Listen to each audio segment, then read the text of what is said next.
Ma fa parte di un progetto che da qualche anno stiamo seguendo, che consiste nel dare molta attenzione al Veneto. Siamo partiti scrivendo la guida appunto regionale a tutto il Veneto e poi hanno fatto seguito diversi titoli diciamo così locali nel formato pocket, quindi la guida tascabile, che appunto ha come vocazione quella di raccontare più nel dettaglio un territorio più ristretto, come appunto quello delle colline del Prosecco.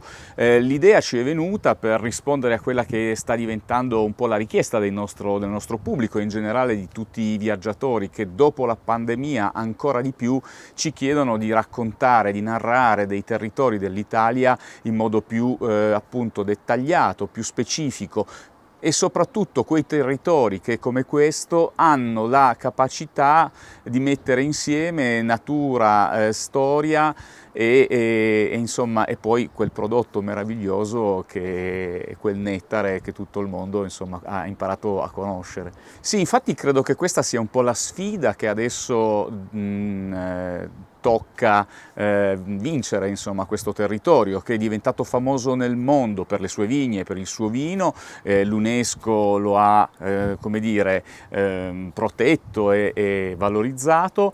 Ora la sfida consiste nel trasformarsi in meta turistica, in destinazione turistica a tutto tondo, senza snaturare quello che la natura e l'uomo hanno avuto la capacità di mettere assieme in maniera così magistrale.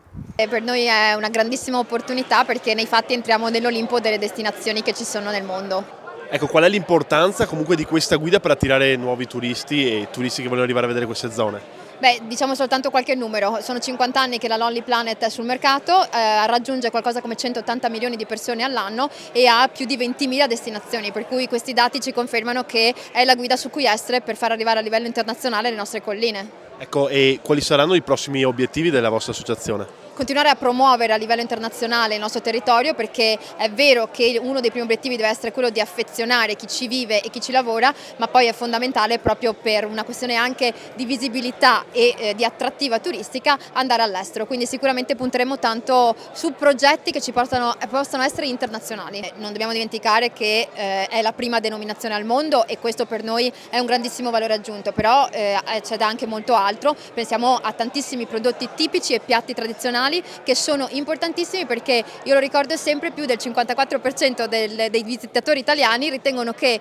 il successo della loro vacanza dipenda proprio dal connubio tra cibo, vino e territorio, quindi le colline nei fatti sono fatte proprio per accogliere il turista. Sicuramente il territorio delle colline del Prosecco è un territorio meraviglioso, ci sono tanti angoli da scoprire. Mi ha colpito molto il fatto che, essendoci tornato dopo qualche anno e dopo il riconoscimento UNESCO, ho trovato un territorio in pieno fermento, pronto ad accogliere nuovi viaggiatori.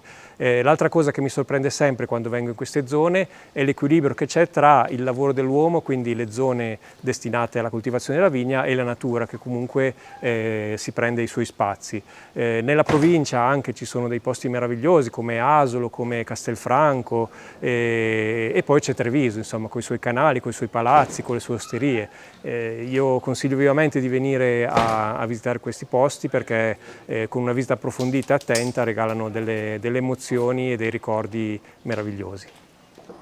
Devo dire che il turismo in Veneto è ripartito alla grande. Già nel settembre 2021, se confrontato con i dati di settembre 2019, che è stato l'anno dei record per il turismo, ci dicono che settembre 2021 è stato stratosferico, quindi c'è la voglia di ripartire, la voglia del turista di tornare in Veneto e in particolare in questi luoghi, e il 2022 ha confermato questa tendenza. Quindi noi ci aspettiamo l'arrivo di molti turisti, quindi un aumento delle presenze turistiche. Ciò che dobbiamo fare è però creare i servizi sul territorio, perché qui non vogliamo un turismo di massa, vogliamo un turismo che ama questo posto, che fa della sostenibilità il suo cavallo di battaglia, e quindi stiamo tutti lavorando in questa direzione.